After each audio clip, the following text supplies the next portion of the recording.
झोपड़पट्टी पुनर्वसन जो प्राधिकरण है, उस प्राधिकरण तो खुद में ही इतना बड़ा अड्डा है भ्रष्टाचारियों का, और वहाँ के अधिकारियों भी बहुत बड़े भ्रष्टाचारी है। उसका एक जीवंत जो उदाहरण है ये प्रकाशवाड़ी है। प्रकाशवाड़ी में बोगस फोटो पास पे 100 से ज़्यादा लोगों को पात्र किया गया, और पात्र होने के बाद जो रियल टेनेंट थे वो घर के बाहर हो गए, और जो बाहर से आए हुए लोग थे वो घर के अंदर घुस गए। इस तरह से भ्रष्टाचार ये जो किया हुआ, ये वैशाली लंबाटे जो उप जिलाधिकारी है, जो पहले माले पे झोपड़पट्टी पुनर्वसन प्राधिकरण में बैठती है, वो 10 से 15 लाख रुपए का रेट लगा के पैसा लेती है और लोगों को पात्र करती है, वो भी बोगस फोटोपास बना के। इस बारे में हमने सतीश लोखंडे को कई बार बोले, कई बार लेटर दिए, हर प्राधिकरण में हर किसी को मिले, उसके बारे में हजारों कंप्लेंट की, लेकिन सुनवाई कुछ भी नहीं हुई। इसके बाद हमने जो है वो हमारे आमदार जो है संतोष बांगर जी, इन्होंने ये विधिमंडल में इस बारे में तारांकित मुद्दा ये अभी उठाया हुआ है, और उसके हम लोग राह देख रहे हैं कि क्या अभी न्याय मिलेगा या नहीं मिलेगा।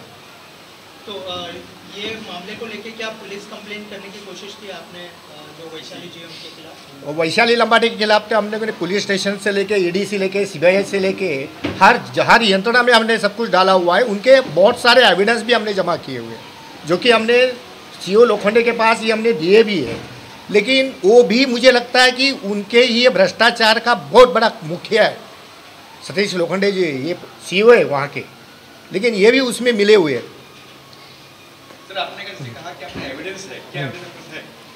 जैसे एविडेंस है तो हमारे साथ कई लोग जो अभी बताएंगे अपने अपने बारे में कि उन्होंने पैसे कैसे मांगे हुए हैं, किस बारे में मांगे हुए हैं, कैसे वो ये करती है। तो वैसे पब्लिक अपनी अपनी खुद की जो है वो बताते जाएंगे।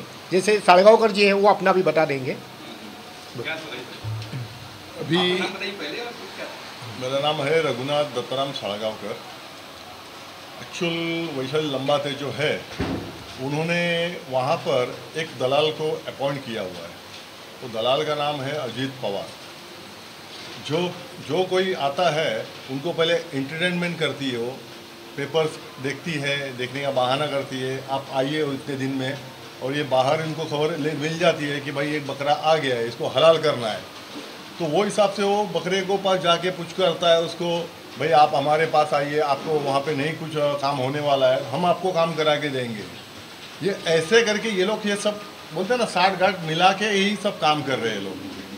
तो यही हमारे पास, हमने जैसे नवीन जी ने कहा कि हमारे पास एविडेंस है, हमारे पास इतना पुख्ता एविडेंस है ना कि उनकी ज़रूर एक ना एक दिन कुर्सी हिलने वाली ही है, और उनके ऊपर ताज आएगी इस मामले में। जैसे कि हमारे कलेक्टर पूछा था, आप एमएलए के पास भी गए थे, कंप्लेंट ईडी के पास भी गए थे, वहाँ से क्या रिस्पॉन्स था, क्या कुछ कहा? वहाँ से जैसे इनकम टैक्स डिपार्टमेंट है, इन्होंने इंक्वायरी बिठाई हुई है। इनकम टैक्स डिपार्टमेंट, राज्यपाल की खुद की इंक्वायरी बैठी हुई है। तो ऐसे बहुत सारे लोगों की है, लेकिन वो जो मार्क हुए डॉक्यूमेंट्स, तो वो डॉक्यूमेंट सीओ के पास ही गए हुए, सीओ ने वो सचिव के पास दिए हुए। अब एक चोर को बचाने के लिए 10 चोर सब लोग हैं, ये लोग एक दूसरे को बचा रहे। अब आपकी मांगनी क्या? बस अभी हमारी मांग तो ये है कि ये अधिवेशन में जो भी कुछ निर्णय आएगा, पॉजिटिव निर्णय आएगा, नहीं आए तो हमको हाईकोर्ट में जाना ही पड़ेगा, हमें न्यायालय के पास ही न्याय मांगना पड़ेगा। सर, जो बोगस उन्होंने जो डॉक्यूमेंट बनाया और जिसको पात्र किया है, क्या उनके लिए उनके सबूत है आप लोगों के पास कि हाँ, पात्र किया गया है उसको लेकर? जो बोगस फोटोपास पे बनाया हुआ है, जैसे फॉर एग्जांपल है, हमारे प्रकाशवाड़ी में 2000 के पहले सिर्फ 200 फोटोपास थे रियल उनके इस दफ्तर में, आज वो 250 बने हुए। इसके ये जो बड़े जो है, ये लंबाटे और वो अजीत पवार, इन्होंने मिलके अपने कंप्यूटर से जो भी करना था उन्होंने किया हुआ है। इसका पूरा डेटा था वो तंत्र न्याय विभाग के पास है, जो ग्राउंड फ्लोर पे एसआरए में है। उनका भी कहना है कि हमने ये नहीं किया है, तो नहीं है तो उनके लिए भी हम लोग ने आईटीआई से जवाब मांगा हुआ है। तो जवाब में जो है कि ये पूरे मामले को लेके हमने आईटीआई में आयुक्त के पास उनका ऑर्डर भी हुआ है, ऑर्डर होके अभी 6 महीना भी हुआ है, अभी तक उसके ऊपर कोई कार्रवाई नहीं, ना उन्होंने हमें डॉक्यूमेंट्स दिए हुए हैं। जितने लोगों को अपात्र किया गया, उसमें क्या आपकी भी कुछ प्रॉपर्टी है? हाँ, कितने लोगों को किया गया पात्र? हमारे यहाँ अवैध लोगों को पात्र किया गया, आपकी ये संख्या मुझे बताइए। हमारे यहाँ पे एक जो अपात्र है वो अभी 70 के आसपास है, और जो बोगस फोटोपास के किया उसकी वो तो 53 के आसपास है। एनेक्सर 2 में कितने पात्र हुए थे? एनेक्सर 2 में जैसे मेरा नाम है तो मेरा नाम हटा के दूसरे का नाम चढ़ाया, उस मतलब उसके नाम पे बोगस फोटो पास बनाया, उसका नाम चढ़ाया। इस तरह से किए हुए यही लोग बैठे हुए एक एक अपने अपने बारे में बता देंगे। हाँ, मैंने आपको पहले बताया कि इन्होंने जो धांधली मचाई है उसी अगेंस्ट में माननीय लोक आयुक्त के पास 31 जुलाई को ये मेरी हेयरिंग है वहाँ पर। यही बोगस जितना भी है ना एविडेंस उन्होंने डाला हुआ है उसके खिलाफ मैं खड़ा हुआ हूँ और मेरी पूरी टीम हम सब साथ में एक बनकर ही उनके साथ हम फाइट कर रहे हैं अभी। एनेक्सर 2 एक मूल एनेक्सर पहले कॉपी निकलती है। मूल एनेक्सर 2 में ओरिजिनल टेनेंट के नाम होते हैं, बाद में वहाँ वो अपात्र होते तो ठीक है, सप्लीमेंट्री एनेक्सर निकलता है। सप्लीमेंट्री एनेक्सर जब ही निकला वो किसी का 2021 में निकला, 2022 में निकला, वहाँ वारंवार आरटीआई डालकर, क्योंकि हम यहाँ के रहवासी हैं, यहाँ कौन पात्र होता है वो अपनी जवाबदारी है देखने की, लेकिन 6-6 महीने तक हमको उस एनेक्सर की कॉपी नहीं मिलती थी। लास्ट में थर्ड अपील में लोकायुक्त में जाकर ऑर्डर हुई, ऑर्डर होने के बाद भी 6-6 महीने नहीं मिली, लोगों को पता ही नहीं चला। तो इसमें इतना बड़ा सरप्राइज निकला कि लोग आश्चर्यचकित हो गए कि मैंने तो किसी को रूम बेचा ही नहीं, तो मेरे रूम पर दूसरे का नाम आ गया। वैसे ही श्री मनमथ शेट्टी जी बैठे, ये मूल एनेक्सर यहाँ के रहवासी, इनके फादर 15 साल से कॉर्पोरेटर थे यहाँ पर, बॉर्न एंड बर्थ यहाँ का है, पासपोर्ट यहाँ का है, लाइट बिल यहाँ का है, इनको पता ही नहीं कि मेरे एनेक्स पर और किसी का नाम आ गया। मतलब ये सक्षम प्राधिकारी 4 इन्होंने कैसे किया और कैसे गोलमाल होता है, वो शायद पीएचडी किया होगा उसमें या कोई अच्छा कोर्स करके आए हो तो वही बता सकते हैं। बाकी लेन देन का व्यवहार क्या करती क्या नहीं वो तो जैसे जैसे इंक्वायरी होगी वो तो अपने आप बाहर आ जाएगा। और ये मनमथा शेट्टी जी एक नहीं है, यहाँ पर ऐसे कई लोग हैं जिनका नाम ही चेंज हो गया।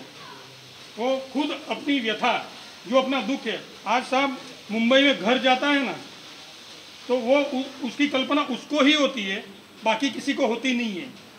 आज इतनी व्यथा झेल रहे हम, आप तो अच्छे कलेक्टर के लेवल पे हो या और भी, हम तो दुआ करते कि तू उससे भी बड़ी कहीं बन जाओ, बट किसी गरीब का हक मार के नहीं। ये मेरी विनती है और यही विनती और एक करूँगा मैं इस सरकार से, जो प्रश्न उठा है आज असेंबली में संजय बांगर जी ने जो उठाया इनके नवीन लादे जी की मेहनत से, तो उस प्रश्न पे ऐसी इंक्वायरी बैठे कि अभी गरीब लोग हाई कोर्ट क्या जाएंगे। आज एक केस फाइल करने तो लाख रुपया चाहिए, आज एक ऑलरेडी घर जा चुका है, भाड़ा नहीं मिल रहा है, वो आदमी हाई कोर्ट क्या जाएगा। तो हम सरकार से एक नम्र निवेदन करते हैं कि इनकी जांच एसआईटी जैसे जो होती है, एसआईटी एनआईए वगैरह जो कुछ होता है, वैसा इनके लिए कुछ रिटायर्ड जज जो प्रॉपर जांच करके विदिन 15 to 20 डेज अगर इसका निर्णय लाते हैं तो सही में ये झुग्गी वासियों को न्याय मिलेगा। सर, आप किसी पॉलिटिकल के पास गए थे जैसे कि राजद फडणवीस साहब और कोई लोग ऐसे नंबर है पात्र वाले? हाँ, पर इनके नाम पे और कोई आ गया। अच्छा, इनको पता ही नहीं। इस पे मेरा नाम, मैं 1963 से उधर हूँ, मेरा पूरा बचपन यहाँ निकला। ये घर जब वो लोग ने डेमोलिशन किया तभी मैं छोड़ दिया। अभी मैं गुजेला का काम चालू है, कुछ ना कुछ हो रहा है मेरे। अभी बाद में देखते तो मेरा नाम का बदली में किसी और का नाम है जिसको मैं जानता भी नहीं, और उसको पात्र कर दिया। सर लेकिन कभी भी ना एनेक्सर 2 में जिसका नाम होता है वही नाम आना चाहिए। अब जो आपको लिस्ट आती है सारी की, एनेक्सर 2 की लिस्ट आती है, वो उसी का नाम होता है। मेरा इसमें ऐसा वो लोग ने लिखा है कि आपने सेल कर दिया? मैंने सेल नहीं किया, मैंने कुछ ये डॉक्यूमेंट्स दिया नहीं, इसके लिए वो दूसरा किसी ने कुछ दिया ऐसा करके लिखा है। जबकि मैंने यहाँ का राशन कार्ड, इलेक्ट्रिक बिल, मेरा पासपोर्ट, मेरा स्कूल लिविंग सर्टिफिकेट सब इधर गए। मेरे पिताजी इधर 20 साल कॉर्पोरेटर थे, कृष्णा शेट्टी उनका नाम है, वो साथ में रहते, हम लोग सब साथ में रहते थे। मेरा नाम जसवंती शांतिलाल चौहान, मैं इसी जगह पर पैदा हुई हूँ, बड़ी हुई हूँ, तो मैं यहाँ पे जन्म से यहाँ पर रहती हूँ। मैंने अपनी पात्रता को लेके कई बार उनको मिलने की कोशिश की, आरटीआई डाला, हेयरिंग होने के बाद में भी, आरटीआई डालने के बाद में भी आज तक मुझे वो आरटीआई का जवाब नहीं मिल रहा है। कई बार मैं जाके उनसे मिली भी हूँ वो वहाँ से अपने को इधर से उधर, कभी उसके पास जाओ कभी उसके पास जाओ करके टालते रही है। लेकिन अभी तक मुझे ना तो आरटीआई का जवाब मिला है, ना ही मुझे वो जो एनेक्सर के अंदर मेरा नाम डाला गया है। कम से कम अपात्र करके भी जो अगर मेंशन हो जाता तो भी मुझे पता चलता कि भाई वो अपात्र अगर किया गया है तो क्यों किया गया है, तो हम उसके पेपर की पूर्तता करके अपने आप को पात्र करने की कोशिश करते हैं। लेकिन इसके बावजूद भी आज करीबन 7-8 साल हो गया और आरटीआई डाल के मेरे को 6 महीने से ज़्यादा हो गया, लेकिन उसका कोई जवाब मुझे अभी तक मिला नहीं है। कई बार मैं जाके मिल के आई हूँ तो ये बताया जा रहा है कि अभी वो इलेक्शन ड्यूटी पर है, फिर बाद में डिलीवरी के लिए गई है, उसकी जगह पर कोई दूसरा उसका चार्ज ले रहा है। और जिन्होंने चार्ज लिया उनसे भी मेरी बात थी, कोई विद्या करके उनका नाम था। मैंने उनसे भी बात की, उनकी क्या बोला कि मुझे 15 दिन का समय दो, मैं आपको आपका रिपोर्ट्स देती हूँ। जो मुझे जानकारी चाहिए थी उसके लिए मैंने उनको लेटर दिया जो मेरे पास था। लेकिन 15 दिन के बाद में मैं जब जा रही हूँ तो बोलता अभी तक मेरे पास चार्ज आया नहीं है, जिस दिन चार्ज आएगा उस दिन हम आपको इन्फॉर्म करेंगे और उस दिन आके आप ले लेना करके। आज उसको भी 6 महीने से ज़्यादा हो चुका है। कई बार मैंने उनको जाके मिलने की कोशिश करी लेकिन मुझे अभी तक उसका कोई जवाब नहीं मिल रहा।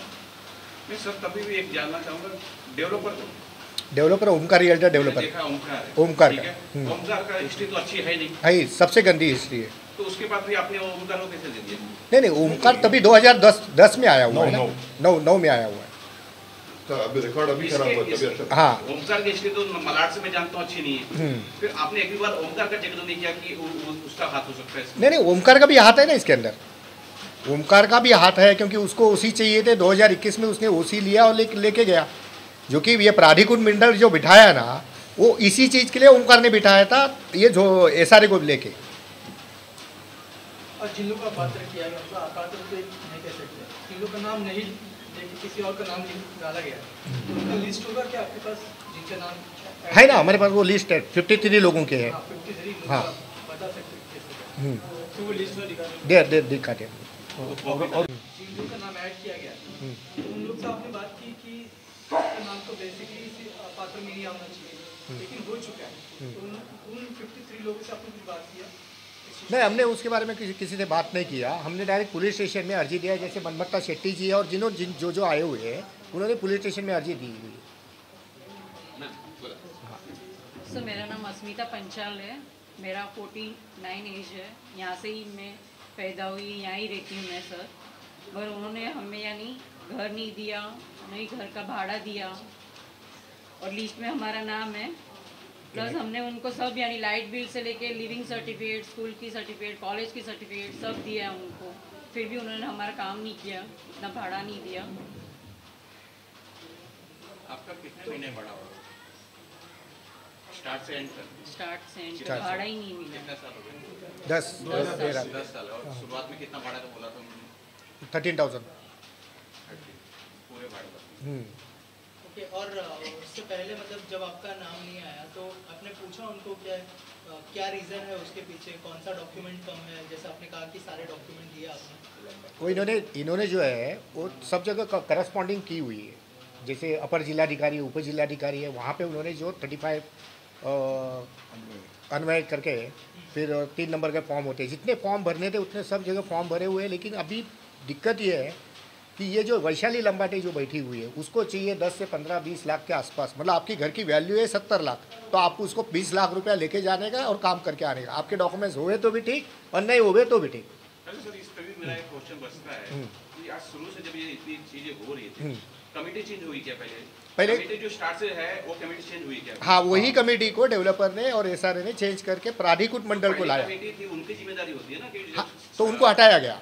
जो पहली कमेटी होती है, जो कमेटी किस लिए बनती है SRA की, कि ये पात्र होने चाहिए, जो हमारे लोग हैं पात्र होने चाहिए, अपात्र होने चाहिए, उनको घर मिलने चाहिए, इसलिए कमेटी बनती है, प्लस एक वकील नियुक्त होता है। बराबर है, ठीक है। तो वो कमेटी को अभी हटा दिया गया क्या? हाँ, वो कमेटी को हटाया गया है। तो उस पर आपने वो ऑब्जेक्शन मतलब कुछ कंप्लेन नहीं किया क्या? वो कमेटी भी शामिल होगी उसके अंदर? पहली जो कमेटी थी वो बिल्डर ने हटाई, उधर आया प्राधिकृत मंडल, फिर प्राधिकृत मंडल ने 2.5 साल में ये सब काम किए, इसके लिए हमने उनको हटा भी दिया। अब यहाँ पे प्राधिकृत अधिकारी है, SRA का प्राधिकृत अधिकारी यहाँ पे नियुक्त अच्छा, किया वो गया। है। हाँ, अभी फिलहाल वो है, तो अभी ये पूरा अंडर कंट्रोल SRA SRA के हाथ में है। अभी कोई चेयरमैन सेक्रेटरी कोई नहीं। और एक बात थी, जैसे अभी प्राधिकृत मंडल आई तो लोगों के जो साइन पहले लिए गए थे ना, वही साइन को उन्होंने अटैच करके वहाँ पे SRA में सबमिशन किया, जिसमें मेरी भी साइन है, जबकि मैंने उनको साइन दिया नहीं है और मुझे पता नहीं है 3 जन कौन है करके। जैसी बात हुई है, घटना घटी है और हमने पुलिस स्टेशन में भी कंप्लेंट की है इस चीज़ निवेदक उसके अंदर कुछ नहीं हुआ है। मराठी के बेटा 15 से 20 लाख रुपए जो मांगे हुए हैं, जो आप पे पीछे बैठे हुए हैं, उनका एक अपना इसमें स्टेटमेंट में बता देंगे वो। सर, जो कई बिल्डर हैं जो कि जो है ऐसे फ्रॉड हो रहे हैं, लोगों के साथ आम जनता को लूटा जा रहा है, क्या लगता है जो ऐसे लोग जो ऐसे बिल्डर हैं जो आम जनता को लूट रहे हैं, उन पर कैसी कार्रवाई होनी चाहिए, किस तरह की कार्रवाई होनी चाहिए? पहली बात तो जो एनेक्सर 2 जो लाया हुआ है, वो एनेक्सर 2 लेना ही नहीं चाहिए। झोपड़े के बदले घर, ये नियोजन होना चाहिए, तो भ्रष्टाचार होएगा ही नहीं। जो क्योंकि हमारे पास डॉक्यूमेंट्स है नहीं है कुछ है, वो सब देखने के लिए, फिर उनको पात्र करने के लिए, फिर उसके लिए 2 लाख से लेके 15 लाख 20 लाख तक देने तक, फिर इनका अड्डा ही बन गया उसी वजह से। जो महाराष्ट्र शासन ने ये शासन निर्णय जो लाया हुआ है, उसको ही क्लोज कर दो कि एनेक्सर बनाओ ही मत, झोपड़े के बदले फ्लैट, बस यहाँ पे वो भ्रष्टाचार का सब अड्डा ही बंद हो जाएगा। पांचाल है, मैं यहाँ ही रहता हूँ, यहाँ ही पैदा हुआ, यहाँ ही उम्र है। अभी ये मेरा भाई का फोटो पास है, अभी उनका एनेक्सर। मेरे भाई को 2013 में पात्र किया था, अभी लंबा टाइम मैडम ने अपात्र किया।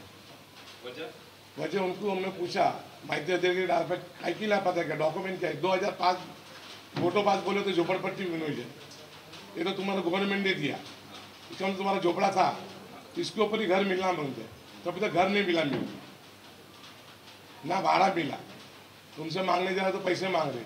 जो हमारा घर है, हमारा झोपड़ा है, हमारा डॉक्यूमेंट है, पेपर तो काय का कर देना। हमको पात्र करने का रीजन क्या है? अगर हमको पात्र किया तो ये फोटो पास क्यों दिया हमने? ये बोकस तो नहीं, आप चेक कर सकते इधर भी लेके जाके। बाकी लोग ने बोकस फोटो पास किया, हमको घर मिल गया, सब कुछ मिल गया। आज हम गरीब आदमी है, कि भाग दौड़ नहीं कर सकते, इसके लिए हमको घर भी नहीं और भाड़ा भी नहीं और कुछ ही नहीं। जो पैसे की मांग किया जा रहा है, कितना मांगेंगे? 8 लाख दो, 10 लाख दो, जैसा आदमी के वजन के ऊपर है। कौन क्या करता है, बोले तुम ऑफिस में काम पे तो 15 लाख रुपया दो, अरे मैं रिक्शा चलाता हूँ तो बोला 8 लाख रुपया दो, अरे 8,000 नहीं, मेरे 8 लाख रुपया कहाँ से दो? जब गवर्नमेंट ने मेरे को घर दिया, फोटो पाई तो मेरा घर था ना, तो हमको हमारा झोपड़ा ही रहने दो, हमको बिल्डिंग नहीं मांगता है, हम हमारे झोपड़े में खुश है, यही चीज करना है। तो अब क्या इस मुद्दे को लेकर महाराष्ट्र सरकार को जो है अपने अभी महाराष्ट्र को हमारे डीएम में सब लेटर वगैरह सब दे दिए, तो अभी आपके वजह से कुछ अगर होता है तो गरीबों को घर मिल जाए तो बहुत अच्छा है। या SRA स्कीममध्ये ओमप्रकाश चुनीलाल बहल हे ॲनेक्शरमध्ये 398 या क्रमांकावर होते आणि मला या झोपडी SRA स्कीममधले जमिनीचे मालक त्यांचे मुलगा अमजद अहमद शेख आणि ओमप्रकाश चुनीलाल बहल यांनी सांगितलं की तुम्ही ही माझी झोपडी विकत घ्या आणि त्याच्याबद्दल तुम्हाला दुसरं घर मिळेल।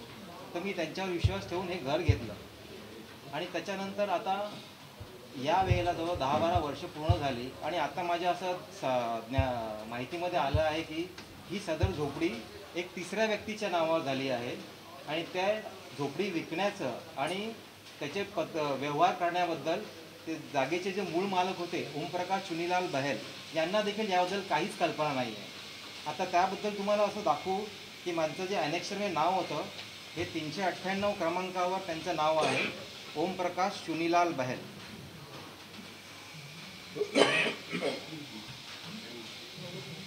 आता जे सप्लिमेंटरी ॲनेक्शर आलेलं आहे त्यामध्ये ओमप्रकाश चुनीलाल बहल यांच्याऐवजी एक तिसऱ्या व्यक्तीचं नाव आलेलं आहे आणि या संदर्भात जेव्हा मी चौकशी केली ह्या जागेचे त्या झोपडीचे मूळ मालक की बाबा तुम्ही असं का केलं, तर ते बोललं की आम्ही असं कोणत्याही प्रकारचा व्यवहार केला नाही आहे आणि ज्यावेळेस अशा प्रकारचे व्यवहार होत असतात त्यावेळेस कोणाकडे एखादा जो काही अधिकारी असेल त्याचा संगनमत असल्याशिवाय हे गोष्टी होणं शक्य नाही आहे। तर तुम्हाला अजून या व्यतिरिक्त काय तुम्हाला विचारायचं? पोलीस स्टेशनला माझा मूळ जन्म प्रकाशवाडीचाच आहे आमच्याकडे कसं जुनं टेम्पल होतं, मंदिर होतं, अंबे माताचं मंदिर होतं, ते म्हणजे 1950पासूनच होतं. तर ते आम्ही पात्र करण्यासाठी म्हणजे तुमच्या ज्ञानेश्वर नंबर 388 मध्ये माझं नाव आहे, म्हणजे अंबे माता मंदिरचं नाव आहे. आम्ही ते पात्रासाठी लंबाटे मॅडम आणि कलेक्टरकडे दिलं होतं. तर भरपूर जाऊन विचारलं की बाई माझं ते टेम्पलचं काय झालं पात्राचं. तर मला सांगितलं मग आता करते सांगितलं. नंतर आम्ही आय डी टाकलं, 1 आय डी टाकलं, 2 आय डी टाकलं, पण काय उत्तर नाही दिलं. तर आम्ही सांगितलं तर टेम्पल आहे माताचं मंदिर आहे, ते पण खूप जुनं आहे, म्हणजे आमच्या जन्माचं पहिल्याचं मंदिर आहे. पण एवढं सांगून पण आमच्या आत्तापर्यंत काही काम झालं नाही. आम्ही किती वेळा विचारलं तिकडे आमचं काय झालं म्हणजे, पण ते काही बोलायला काय तयार नाही. तर मंदिरचं पण आम्ही काय करायचं ते समजत नाही. तर पुढचे प्रोसिजर आम्ही काय कुठे जायचं कारण आम्ही प्रत्येक ठिकाणी डेटा टाकलं, म्हणजे मंत्री, उपमुख्यमंत्री, नंतर आटके, म्हणजे भरपूर ठिकाणी आम्ही गेलो, पण आत्तापर्यंत आमचं काही उपायच नाही झाला. हो, मंदिरचा मुद्दा आहे. जसं याच्यामध्ये जे एनेक्सर 2 जे बनवलं, त्या एनेक्सर 2 मध्ये असणारी जी 2 मंदिरं या प्रकाशवाडीतील असणारी जी 2 मंदिरं आहेत, एक बीट चौकी म्हणजे पोलीस स्टेशनची असलेली बीट चौकी, आणि इकडे असणाऱ्या 3 संस्था बाळगोपाळ मित्र मंडळ, यांची देखील त्या बाईने नावं बदलली आणि तिथे त्या व्यक्तींची नावं आणली जी व्यक्ती बाहेरची होती. म्हणजे या बाईला कोणीही असं, तिला काहीच भीती नाही आहे किंवा तिला काही हे नाही आहे, एवढी खुंखार बाई आहे ती. या मंदिरं यांची 2 मंदिरांची नावं बदलून तिकडे माणसांची नावं आली, बाळगोपाळची पण नावं आली आणि बीट चौकी. याबाबत देखील आम्ही तशा तक्रारी केलेल्या आहेत. आता त्याचे बघू या अधिवेशनामध्ये काय होतं. आठवले साहेबांकडे मी हा मुद्दा मांडला होता, त्यांच्याकडे रेग्युलर 2-3 वेळा मी मुद्दा तसा ठेवलेला आहे, पण त्यांनी देखील सीओनशी बोलले, सीओना वगैरे सांगितलेलं आहे. आता बघू, जसं आता आमचा एकच आहे मुद्दा की आत्ता कमीत कमी आम्हाला न्याय मिळावा, म्हणून जर विधिमंडळाचा जर हा प्रश्न क्लिअर झाला तर खूप बरं होईल. पुढचं मग आम्हाला उच्च न्यायालयात जावं लागेल, दाद मागावी लागेल. मध्ये आंदोलन धरण्याचं चालू आहे, पण अखेरला एवढी करस्पॉन्डिंग, एवढे एव्हिडन्स आहे, सगळ्या गोष्टी आहेत, तो उच्च न्यायालयात हे करेल. मेरा नाम आजम शेख है. मेरा एक्चुअली है मीठा नदी केस है, यहाँ का नहीं है, मीठा नदी का केस है. मेरा एक्चुअली 2017 में, नवंबर 2017 में रूम कटिंग कर चुके हैं और घर मेरे को अभी तक नहीं मिला है, जबकि मेरे पास सब प्रूफ है. 95 का सब कुछ प्रूफ है, सर्वे वो पावती है, लाइट बिल है, सब कुछ है. लेकिन ये लंबाती मैडम जो है, इनका बोलना है कि तू फ्रॉड है. अब मैं उनसे ये जानना चाहता हूँ कि भाई ये किस वजह से फ्रॉड है. मेरे पास अगर मेरे पास पेपर नहीं है तो आप मुझे बोलो फ्रॉड. मैं 2017 से घूम रहा हूँ. मैं अपील में गया, अपील में जाके वहाँ से मैं पास हुआ. पास होने के बाद अंधेरी 1 में जो डिप्टी कलेक्टर कोलेकर साहब है, उनके पास भी मैं पास हो गया. उन्होंने बोला तुम्हारे नाम पे करके लो, क्योंकि मैं थर्ड पार्टी हूँ. थर्ड पार्टी माझं इकडचं नाही आहे, मिठी नदीचं आहे, मिठी नदी गणेशपाडा. तर इकडे 2017ला आमचे रूम तुटले, 2018ला आम्ही 40,000 भरले रिझर्व्ह बँकेमध्ये. ते पैसे पण भरून घेतले त्या लोकांनी, आणि आम्हाला अजून पण यांना त्याची पात्रता भेटली नाही, एनएचआर भेटले ना, घर भेटले ना, भाडं. आणि ह्या टेन्शनमध्ये माझे मिस्टर टेन्शन घेऊन आजारी पडले, आणि ह्या गेल्या फेब्रुवारीमध्ये 26ला वारले पण. तर आता मी ना भाडं भरू शकते ना, मुलांचा खर्च करू शकते, म्हणजे आम्ही जगायला कसं, हे मला सरकारला विचारलं, आम्ही जगायचं कसं. 2 मुलं शिकणारे आहेत, माझं कमवणारं कोणी नाही आहे. मी घेऱ्या मारून थकले आता. तर मला म्हणजे एवढीच मी रिक्वेस्ट आहे की मला घर मिळू द्या माझं. आम्ही जगायचं कसं, मुलांना शिकवायचं कसं, हा प्रश्न माझ्यासमोर उभा आहे. आणि मी सारख्या फेऱ्या मारते, SRA माझं काम काय होत नाही आहे.